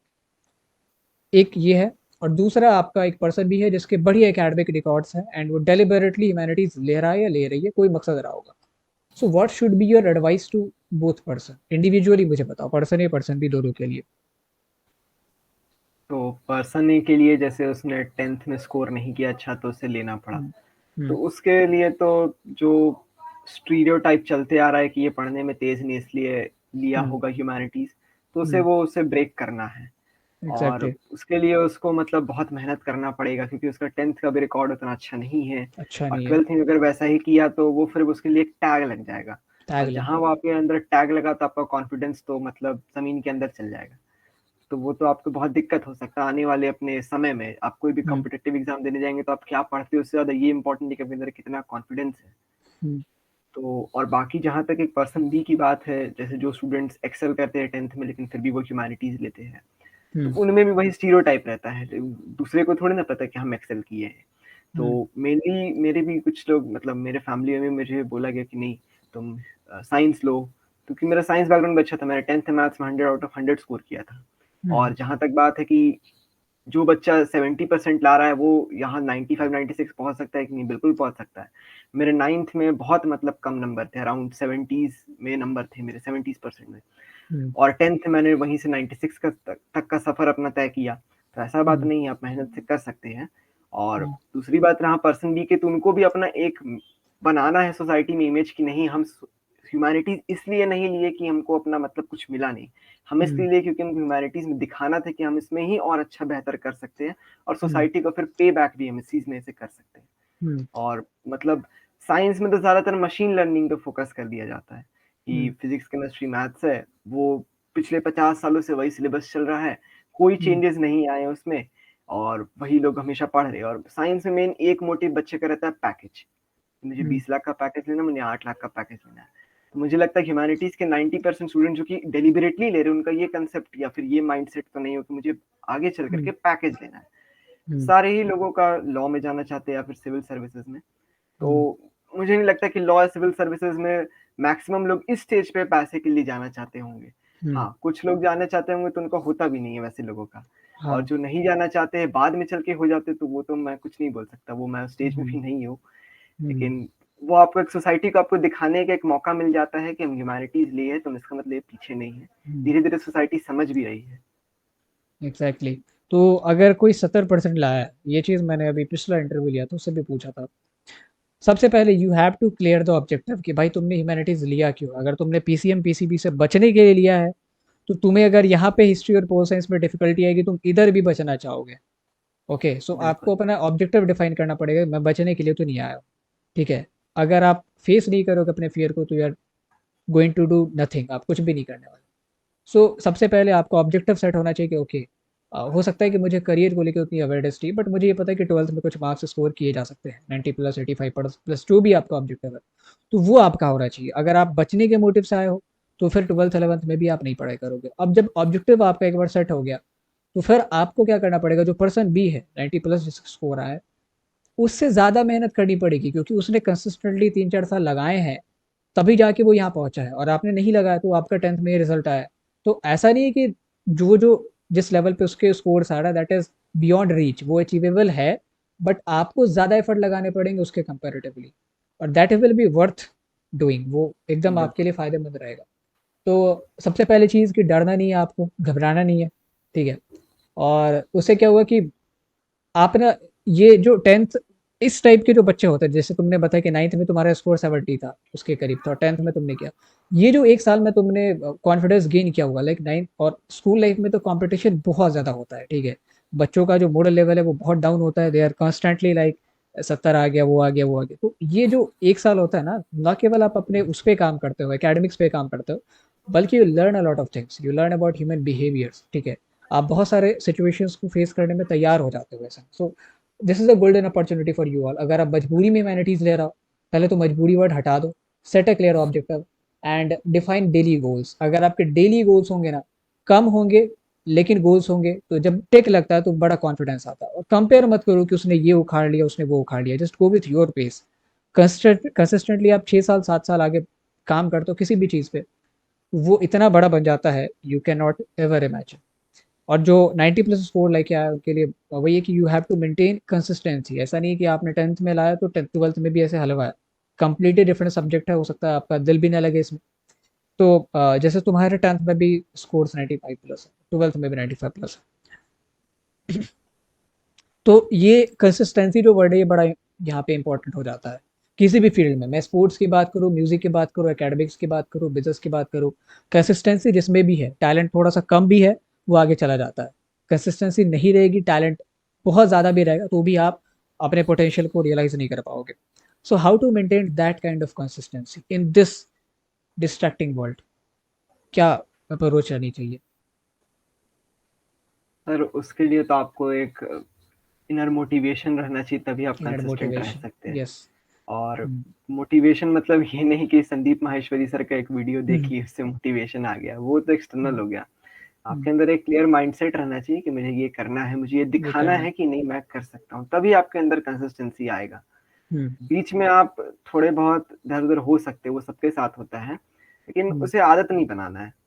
हम्म तो उसी से कंसिस्टेंसी मेंटेन हो सकता है। और जहां तक बात है कि मैंने मेरा मतलब बहुत बच्चे यही करते, मेरा भी यही था कि 12th में जैसे ही गया, जैसे कोई भी नए क्लास में बच्चे जाते तो बोलते कि नहीं, आज जो क्लास में पढ़ाई होगा उसे हम घर में आएँगे, पढ़ेंगे, फिर अगले क्लास में कुछ उसके लिए भी जो नेक्स्ट क्लास में पढ़ाई होने वाला है हाँ, उसको भी हम तैयार पढ़ के करके जाएँगे। जाएँगे। हुँ, तो वो 1 महीने या मैक्स टू मैक्स 10-12 दिन 2 चलता है, महीने लेकिन फिर चलेगा, हो धीरे-धीरे गया ना उससे डाउन ज़्यादा हो नहीं। जाएगा। हाँ, तो डाउन हो जाएगा। तो लेकिन हमें वो अगर मोटिवेशन रहेगा, जैसे 12th आते थे तो इतना तो मैच्योर हो जाता कोई बच्चे के उसे क्या करना है ज़िंदगी में पता चल जाए। हुँ, तो वो जैसे उसके अंदर मोटिवेशन रहेगा और इसमें अंदर मतलब पेरेंट्स का या टीचर्स का ये बहुत ज़्यादा बड़ा हुँ, रोल रहता है कि हुँ, घर का कैसा माहौल है और कैसा उसको मतलब एनवायरनमेंट मिल रहा है। तो हुँ, उस सब चीज़ों से उनसे कंसिस्टेंसी मेंटेन की जा सकती है। और अगर आपको एक बार आदत लग गई कि नहीं मुझे इतना मार्क्स लाना है या फिर इतना अच्छा करना है, क्योंकि जब अपना रिज़ल्ट आप खोलते हैं और आपको जब रिज़ल्ट में दिखता है कि नहीं मेरे इतने अच्छे नंबर आए, सब लोग खुश होते हैं, तो आपको अंदर माने खुद ही वो मोटिवेशन मिल जाती है कि नहीं मुझे आगे भी अच्छा लगता है। हुँ, कंसिस्टेंट रहना है। तो वो आपको हुँ, जब एक बार हो जाएगा आपके साथ तो आप खुद कंसिस्टेंट तो उस दिन वेट करिए, अगर आपके साथ हो गया है तो वो तो बहुत हुँ। अच्छी सो कंसिस्टेंसी के लिए सबसे ज़्यादा ज़रूरी है कि आप मोटिवेशन खोजो मत, that should come from you, ठीक है? और उससे भी ज़्यादा ज़रूरी है, that would be my advice कि आप मोटिवेशन से ज़्यादा रलाई करो अपने डिसिप्लिन पे। एक रूटीन बनाओ, कम काम करो बट डेली करो। मैं सबको ये कहता हूँ कि कम ही करो ना, 1.5 घंटे ही पढ़ेंगे, 2 घंटे ही पढ़ेंगे, बट वो डेली पढ़ेंगे, ठीक है? और एक दिन हमने 6 घंटे पढ़ लिया और बाकी के हफ्ते में 5 दिन कुछ भी नहीं पढ़ा, तो वो 6 घंटे भी कोई काम का नहीं है। कम पढ़ेंगे बट डेली पढ़ेंगे। You should focus on routine, you should focus on discipline, क्योंकि रूटीन जब रहता है ना तो खुद ही जब आप 2 घंटे कर रहे हो तो 1-2 महीने बाद 4 घंटे करने लग जाओगे। Nothing big deal. तो ये चीज़ आपको होनी चाहिए और छोटे-छोटे जब आपके अचीवमेंट्स आते हैं, जैसे सिद्धार्थ ने बताया, तो वो खुद आपको आगे बढ़ने के लिए वो करते हैं। यहाँ पे एक चीज़ इसने ये भी की कि कंसिस्टेंसी में पेरेंटिंग का रोल हो जाता है। पेरेंटिंग का रोल तो मैं देख रहा हूँ आपके सेल्फ स्टडी में भी बहुत ज़्यादा है। Parents should not put that much pressure कि अभी ये कोचिंग करवा ले, वो कोचिंग करवा ले। थोड़ा अपने बच्चों पे आप इत्मीनान से विश्वास करें, ठीक है? थोड़ा उन पे रिलाई करें कि वो खुद कर लेगा, and when you show faith तो वो फिर उस हिसाब से परफॉर्म करता है। पेरेंटिंग का रोल यहाँ कंसिस्टेंसी में भी है। घर का माहौल अगर ठीक है तो फिर उसका फ़ायदा उठाए, अगर ठीक नहीं है तो ये आपके लिए और ज़्यादा बेनिफिट है, क्योंकि आप चैलेंजिंग सिचुएशन जितना ज़्यादा फेस करोगे ना, आपका कैरेक्टर उतना ही ज़्यादा निखर के आएगा, ठीक है? कैरेक्टर बनता ही है चैलेंजेस से। If you have not faced any challenges, कितने ही बड़े अचीवमेंट हो, बट कैरेक्टर नहीं बन पाता। ये character, this is very difficult to make, ठीक है? ये आपके चैलेंजेस फेस करने से, अपने आप को फियरिंग सिचुएशन में डालने से होगा, अनकंफर्टेबल सिचुएशन में डालने से होगा। तो दिस इज एन अपॉर्चुनिटी। अगर आपके घर के सिचुएशन में कुछ ऊपर नीचे हो रहा है तो फिर वो आपको बड़ा बनाने के लिए ही है। Now coming to the thing, जैसे हमने बात की, तुम्हारा हिस्ट्री भी है, इकोनॉमिक्स भी है, पॉल साइंस भी है, सोशियोलॉजी भी है, और चारों अलग अलग स्ट्रीम है। चारों के अपने अपने स्कोप्स हैं, प्रोज एंड कॉन्स हैं। तो ये भी एक बड़ा क्रूशियल सवाल हो जाता है, क्योंकि बाकी सारे सब्जेक्ट्स में, लाइक फॉर एग्जांपल मैं कॉमर्स की बात करूँ या साइंस की बात करूँ, तो स्कोप क्या क्या है सभी को पता है। जो ट्रेडिशनल स्कोप्स हैं, ट्रेडिशनल स्कोप मतलब कॉमर्स में क्या क्या किया जा सकता है, साइंस में क्या क्या किया जा सकता है। ह्यूमैनिटीज़ में बड़े लिमिटेड स्कोप्स जो ट्रेडिशनल है वो है। तो सबसे पहले तो मुझे ये बताओ कि what are your future plans, ठीक है? क्या तुम आगे करना चाहते हो, and what should be your advice, कि जैसे बहुत सारे बच्चे, एक मैंने हुजूम देखा हुआ है कि जितने भी बच्चे ह्यूमैनिटीज़ लेते हैं सारे के सारे सिविल सर्विस करना चाहते हैं, लाइक 1000 सीट्स, और अब वो धीरे धीरे और कम होती जा रही है पर ईयर्स, ठीक है? तो देर इज़ नॉट कि एक सिविल सर्विस ही है, बहुत सारी और भी चीज़ें हैं विच यू विल डिस्कवर जब आपको एक्सपोजर वैसा मिलेगा। Siddharth, over to you, what are your future plans? तो अभी जैसे इस साल से तो सीयूईटी लागू कर दिया गया है एग्जाम्स उनके लिए। तो मेरे ख्याल से 12th में जो बच्चा है सबसे पहले उसका ये गोल रहना चाहिए कि मुझे किस फील्ड में जाना है। जैसे एक एग्जैक्टली। बेसिक ग्रेजुएशन तो सभी कोई को करना पड़ता है, जैसे वो क्लैट के एग्जाम दे या फिर कोई और अदर सीयूटी दे, यूनिवर्सिटीज जो भी दे। अब्रॉड जाना चाहे तो वो दे या फिर हम्म, सीयूईटी दे। हम्म। बेसिक टारगेट तो आपका 12th में वही होना चाहिए और आप वही रखिए। अब 12th में भी आप मत सोचिए कि हम यूपीएससी का मेंस में कैसे पढ़े, हम्म। तो इंटरव्यू में कैसे ये तैयारी एकदम करें। सही एडवाइस ये दे रहा है, पता है अभी, क्योंकि 12th में जो बच्चे पहले पढ़ते थे उनके पास चैलेंज के तौर पे केवल बोर्ड्स रहता था। बहुत सारे बच्चे लॉ नहीं करना चाहते तो उनके लिए केवल बोर्ड्स रहता था चैलेंज के तौर पे, उसमें अच्छा स्कोर करो दिल्ली यूनिवर्सिटी में होगा। अभी सीयूटी एक अच्छा चैलेंज है। Why I am so emphasising on challenges, because challenges develop the character. तो ये जो सीयूईटी है ना, आप पहले उस पर फोकस करो। बहुत सारे बच्चे हैं 12th 11th में ही वरीड रहते हैं, सर मैं कैसे यूपीएससी में कौन सा ऑप्शनल लूंगा, ये लूंगा। Just focus on CUET first. One step at a time, जो बगल में है सामने उस पे अगर फोकस करेंगे तो इंस्टेंट रिजल्ट मिलेंगे, and that will convert to motivation. ठीक है, तो your focus should be now, अगर लॉ वगैरह करना तो उस एग्जाम्स में, सीयूटी में, सीयूटी कंटिन्यू सिद्धार्थ। तो आपका बेसिक तो गोल यही रहना चाहिए कि मैं एक अच्छा स्कोर करके कैसे हम्म, भी, जैसे आपको जो भी अप्रोच लगे वो तो आप बेहतर बता पाएंगे मुझसे, हम्म, तो वो भी जो भी आपका एक अप्रोच रहेगा उनसे आप एक बेहतर स्कोर करके एक किसी डिसेंट कॉलेज या फिर जो आपका ड्रीम कॉलेज यूनिवर्सिटी है जिसमें जाना हम्म, चाहिए चल जाए। हम्म, जैसे ही आप अगर वहां जाएंगे, जो भी आप अगर अच्छे कॉलेज में, जैसे दिल्ली यूनिवर्सिटी में जाए क्लैट करने के लिए, एनएलयू जाए, या फिर हम्म, अब्रॉड जाए बढ़िया कॉलेज पढ़ने के लिए, हम्म, तो आपको खुद ब खुद एक्सपोजर मिलेगा। आपको सिक्स क्लास में ये नहीं पता होता कि हम टेंथ में कैसे पढ़ेंगे कि मेरा बोर्ड्स अच्छा हो एग्जैक्टली, जाए, एग्जैक्टली। तो वो आपको खुद एक्सपोजर मिल जाएगा कि आप हम्म, किस में जाना चाहते हैं, क्योंकि कॉलेज में आपका स्किल्स को बहुत ज़्यादा मतलब निखार दिया जाता है, और अगर आप उसमें मतलब इंगेज होंगे तो आपको हम्म, खुद ब खुद वहाँ पे अपने स्किल्स का पता चल जाएगा। कुछ लोग सोचे रहते हैं कि मुझे सिविल सर्विसेज करना है या गवर्नमेंट जॉब्स में जाना है, तो वो ठीक है, हम्म, उनका प्रायर गोल सेट है। हम्म, लेकिन जिनको नहीं पता रहता है ट्वेल्थ के बावजूद भी कि हम क्या करें, तो आप वेट करिए, आपको अपने स्किल्स का पता चलेगा, और हम्म, कॉलेज में आप ज़रूर उस पे काम कर पाएँगे। और ये नहीं है कि पहले मतलब जिस समय आज से 10-12 साल पहले सिर्फ़ एक गवर्नमेंट ही जॉब्स हुआ करते थे, अब ऐसा नहीं है। गवर्नमेंट हम्म। जॉब्स में बहुत बड़े स्कोप है। आप आर्कियोलॉजी में जा सकते हैं, आप जियोलॉजी में आर्कियोलॉजी जा में जा सकते सकते हैं, हो, आप यू नो, स्टैटिस्टिक्स में भी जा सकते हैं, जिनका स्टैटिस्टिक्स में इकोनॉमिक्स जा अच्छा सकते है। हो। और बाकी जो ट्रेडिशनल है तो वो तो आप कर ही सकते हो। उनके अलावा आप मास हम्म, कम्युनिकेशन, हम्म, जर्नलिज्म, डिज़ाइनिंग, बहुत सारे कोर्सेज़ हम्म, हैं। हम्म, तो ये ज़रूरी नहीं है। एग्जैक्टली। मेरे फ्यूचर प्लान भी वही है कि मैं डीयू में भी बेसिकली जाऊँ। उसके बाद हम्म, मेरा भी फ्यूचर प्लान यही था कि मैं गवर्नमेंट जॉब्स के लिए तैयारी करने के साथ-साथ मैं कुछ साइड स्किल्स भी कॉलेज में एक्सपोजर लर्न पहले, करूँगा। एक्सपोजर बिल्कुल, इम्पोर्टेंट है। तो दिस और यू वो शुड वहीं कीप इन मिलेगा माइंड। जो अच्छा कॉलेज है। एग्जैक्टली, वही मिलेगा, एक्सपोजर पहला टारगेट होना चाहिए। आपने सोचा हुआ है सिविल सर्विस करना, ये करना, ये तैयारी करनी है, वो दिमाग में रखा, ठीक है, एक तरफ रखो। But when you go to the college, तो ऐसा नहीं कि पहले दिन से हम लग गए सिविल सर्विस की तैयारी में, वहाँ पे देखो व्हाट इज गोइंग ऑन। दुनिया बहुत बदल रही है, try to absorb the things, बहुत मदद करेगी। ये पर्सनल लेवल पे मैं बता रहा हूँ, I am also from very small city. Ranchi जितना बड़ा तो मेरा शहर है भी नहीं, मेरे जैसे 8-10 शहर को मिलाओगे तभी रांची बनेगा। ठीक है, तो हम लोगों ने जब एक्सपोजर देखा तो हम लोग कुछ कर पाए अपनी लाइफ में, नहीं तो हम लोगों का भी वो ट्रेडिशनल पाथ ही होता है जिस हिसाब से नॉर्मल टायर 3 सिटीज़ का ड्रीम्स होता है। So exposure should be your first priority. आप जिस भी कॉलेज में जाना चाहते हो, फोकस करो एक्सपोजर पे, अलग अलग सोसाइटीज़ में जाओ। अगर लीड नहीं कर रहा है तो कम से कम इन्वॉल्व रहो। ठीक है, कम्युनिकेशन पे ध्यान दो। बहुत सारे बच्चों को मैं ये देख रहा हूँ, जब से ये लॉकडाउन लगा है और मोबाइल का ट्रेंड बढ़ा है, तो क्या है कि बच्चे अब बाहर खेलने जाते नहीं है। ठीक है, वो क्रिकेट फुटबॉल सब बंद हो चुके हैं। मेरे यहाँ सारे ग्राउंड्स में पानी लगा होता है, कोई बैट उठाने वाला अब नहीं है, हम ही लोग जाके उधर खेलते हैं। तो ये कम्युनिकेशन और ये बॉन्डिंग बनाना ना खत्म हो चुका है। पर्सनल बॉन्डिंग कैसे बनाई जाती है, कम्युनिकेट कैसे किया जाता है, रिलेशनशिप कैसे बनाई जाती है। ठीक है, तो इस पे काम करो, दिस इज वेरी फ्रूटफुल। इससे आपके नेटवर्क्स बनते हैं। ठीक है, आपके नेटवर्क्स पबजी या फ्री फायर खेलने से नहीं बनेंगे, आपके नेटवर्क्स लोगों से मिलने से बनेंगे। तो लोगों से मिलने की कला सीखो, आर्ट सीखो, how you can impress them. जितना ज़्यादा मिलोगे उतना बेहतर उसमें होते जाओगे। So first you should focus on exposure. Side से अगर कोई ड्रीम है तो उस पर काम करो, अगर नहीं है तो एक्सपोजर में खुद ही पता चल जाएगा what you have to do, किस में तुम बहुत बड़ी हो। Now coming to the important question of this session, कि how team blade ladder help you throughout this preparation और जर्नी। तो मुझे तो ब्लेड लर्नर का पता टर्म 1 एग्ज़ाम से 1 महीने पहले ही लगा था।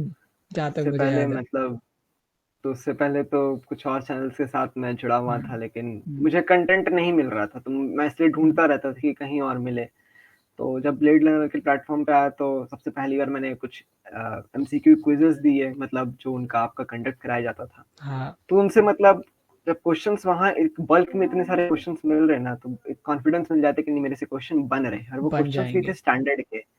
हाँ, और एक होता है कि आप अरिहंत का सैंपल पर उठा लीजिए, उसमें ऐसे क्वेश्चंस रहते हैं कि जिनका कोई मतलब बोर्ड के लेवल से ताल्लुक ही नहीं है। हम्म, तो वो अगर आपसे हम्म, नहीं बनते तो एक तो आप अंडर कॉन्फिडेंट हो जाते हैं, और ऊपर से आपको पढ़ने का ही मन नहीं करता। तो हम्म, क्वेश्चन स्टैंडर्ड के भी होना चाहिए, और क्वेश्चंस मतलब जो आपके बोर्ड एग्जैक्टली, लेवल के हैं वो भी होने चाहिए, तो वो आपने प्रोवाइड एग्जैक्टली। कराया। तो हम्म, उसके बाद मुझे जब विश्वास बढ़ा तो मैंने कैंसर राइटिंग कोर्स में इन्वॉल्व हुआ। तो हम्म, वहाँ पे जब हुआ तो मैंने वो अराउंड फरवरी में वहाँ पे इन्वॉल्व हुआ था, फरवरी या मार्च में।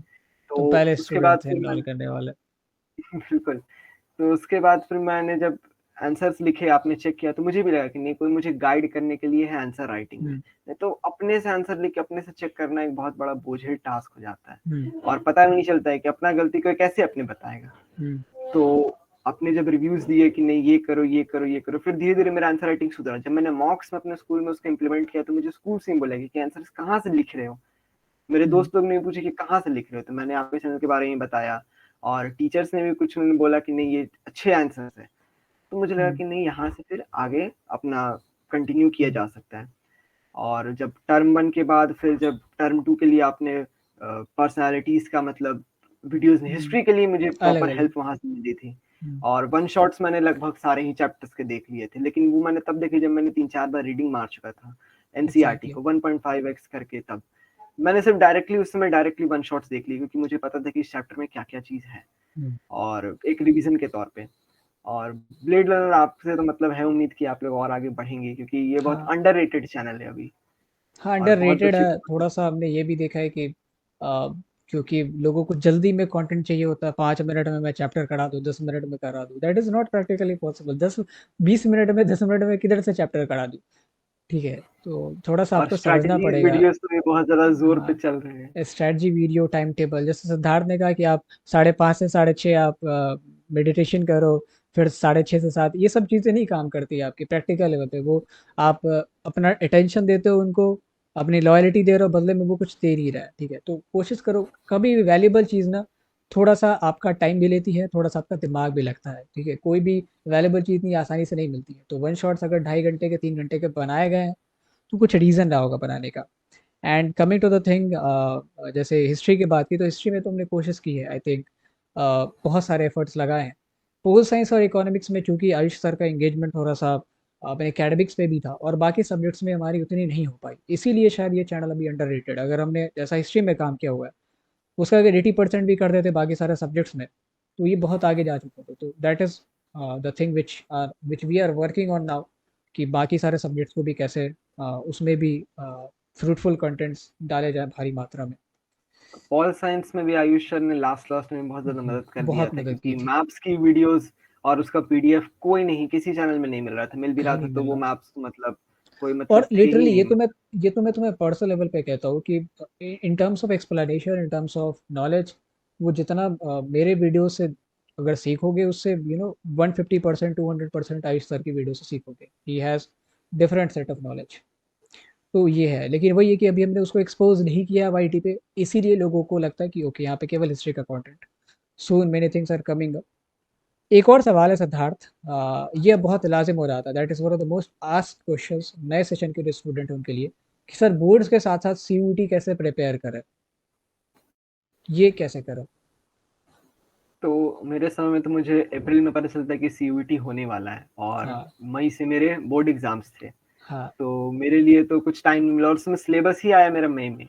में हाँ, तो मेरे सिलेबस। मुझे तो कुछ टाइम नहीं मिला बोर्ड्स के लिए, और हम्म, सीयूईटी के डिफरेंशिएट करने के लिए भी कैसे भी पढ़े, बस पढ़ना था तो पढ़ना था। हम्म, और फिर जब मुझे एलिजिबिलिटी क्राइटेरियाज मिला, तो मुझे लगा कि जो मेरे बोर्ड्स के सब्जेक्ट्स हैं, 90% सिलेबस उसी से कवर हो जाएगा सीयूईटी का।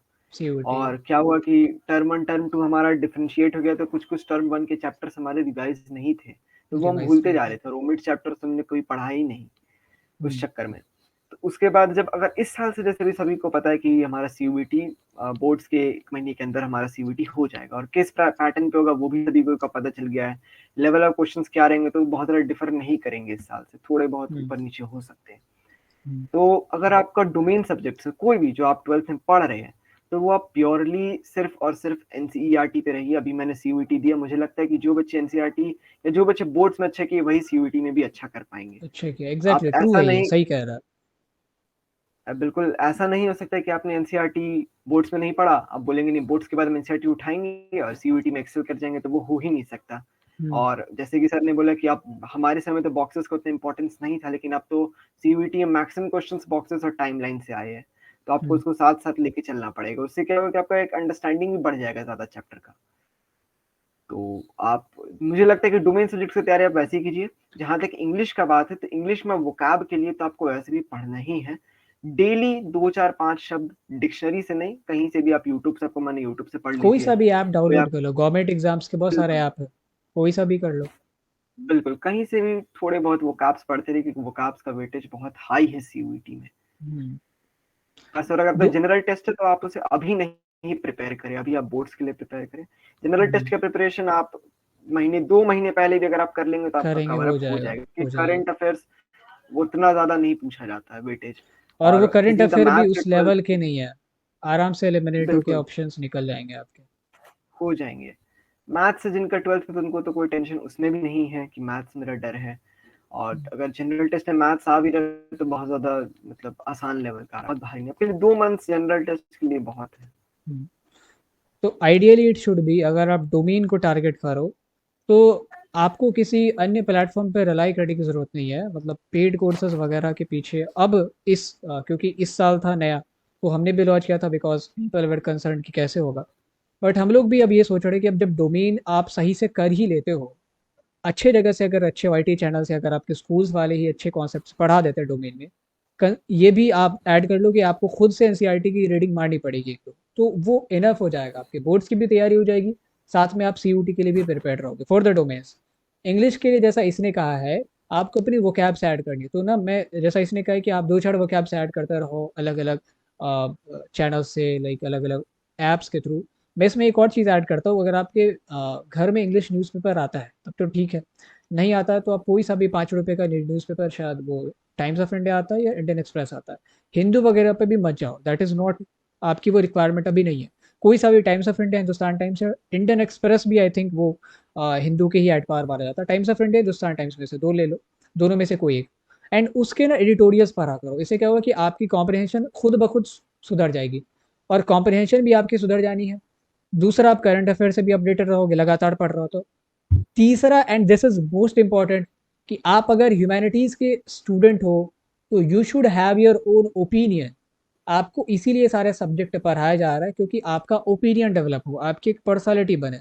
आपने सांची वगैरह सब पढ़ लिया बट आपको डिसीजन नहीं लेना आता, आप किसी एक अफगानिस्तान क्राइसिस पे बता नहीं सकते कि क्या हुआ है, what should be the solution, ठीक है, तो ये फिर आपका ह्यूमैनिटीज लेने का कोई फायदा ही नहीं हुआ है। तो ये चीज़ आप करो, अगर आपके पास टाइम है क्लास 11th में और 12th में हो, तो कोशिश करो मैं एडिटोरियल्स वगैरह पढ़ने शुरू करूँ, इंग्लिश न्यूज़पेपर्स पढ़ने शुरू करूँ, जो मेन स्ट्रीम न्यूज़ चैनल्स हैं उनको अवॉइड करूँ, वहाँ पे अनाप शनाप डिबेट्स होता है, जो गवर्नमेंट न्यूज़ चैनल्स जैसे सनसद टीवी हो गया या डीडी न्यूज़ हो गया, तो उतने तो बहुत ज़्यादा वो ज़्यादा हो जाएगा, बट अगर आप न्यूज़पेपर पे ही स्टिक रहते हो, दैट विल वर्क। एंड कोशिश करो ना अपनी साइड की नॉलेज को थोड़ा सा बढ़ाते रहो। सिलेबस ज़्यादा भारी नहीं है सिद्धार्थ, तुम्हें भी पता है मुझे भी पता है, ये 12-15 चैप्टर हिस्ट्री के अंदर तबीयत से अगर करोगे तो 6-8 महीने कुछ भी नहीं है।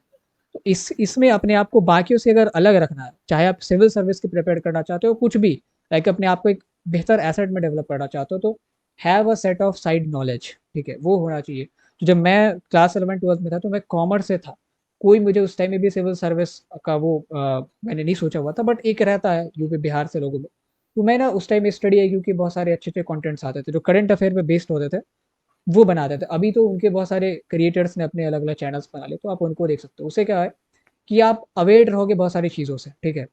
हाँ, कंट्रोवर्शियल चीज़ें, बॉलीवुड से रिलेटेड चीज़ें, इन सबसे दूर रहो, जो जेन्युइन चीज़ें हैं, ठीक है, इंटरनेशनल रिलेशन हो गया, तो ये सब आपको आने चाहिए because you are humanity student, ये आपसे एक्सपेक्ट करते हैं हम लोग कि आपको आए, ठीक है। तो फोकस ऑन दीज थिंग्स, तो आपके पास बहुत टाइम है, सीयूटी आपके बोर्ड्स के साथ ही प्रिपेयर हो जा रहा है। जनरल टेस्ट के लिए सिद्धार्थ ने 2 महीने का है, बहुत अगर आप लोगे तो 3 महीना, उससे ज़्यादा नहीं रिक्वायर्ड है जिस हिसाब से क्वेश्चंस आए। रीजनिंग आपने पहले किसी भी एनटीसी वगैरह के लिए अपियर हुए हो तो रीजनिंग आप कर जाओगे। करंट अफेयर अगेन आपने किसी भी चैनल का 1-2 महीने का देख लिया, मतलब लगातार 1-2 महीने बैठ के उसके पिछले 5-6 महीने का देख लिया, वो वर्क कर जाएगा। स्टैटिक बड़ा आसान रहता है। तो जो जनरल टेस्ट है इसमें ना हाई स्कोरिंग एग्जाम होने वाला है, अनटिल अनलेस कि अपना पैटर्न बहुत टफ बना दे, जिसकी आशंका कोई मुझे लगती नहीं है, ठीक है, नहीं तो ये अचानक से बड़ा बवाल हो जाएगा। धीरे धीरे टफ करेंगे ये हो सकता है, अचानक से तो अगले साल टफ नहीं करेंगे। तो ये हाई स्कोरिंग होगा, कोशिश करो एनसीईआरटी की एक भी लाइन को ना छोड़े, और अपने आप की खुद की पर्सनल डेवलपमेंट जितनी हो सके उस पर आपका फोकस रहना चाहिए, जैसा बहुत सारे बच्चों ने किया हुआ है, जितने जिसके भी स्कोर्स आए हैं, आई थिंक 97-95 प्लस, सबको मैं जानता हूँ पर्सनली, और सबकी जो साइड की नॉलेज है ना वो बहुत अच्छी खासी है। वो आपको इंटरव्यू में देख के भी पता चलेगा, दीज आर नॉट समवन जो स्क्रिप्टेड है। So that's all in this interview, और लास्ट में हम लोग कंक्लूड करेंगे कि rapid fire rounds, this is based on humanities, ठीक है। तो are you ready for the rapid fire round Siddharth? Yes sir, yes okay, sir. Yes, we are heading towards a rapid fire round. So वही 2 options होंगे, एक select करना, time ले सकते हो but ideally it should be spontaneous. History और politics? Polity.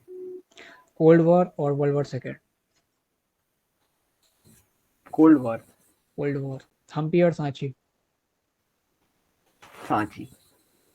Partition और holocaust? Partition. Nehru और Patel? I choose Nehru. Hitler और Jinnah? I choose Jinnah. Dictatorship या democracy? Of course democracy. Akbar या बहादुर शाह जफर?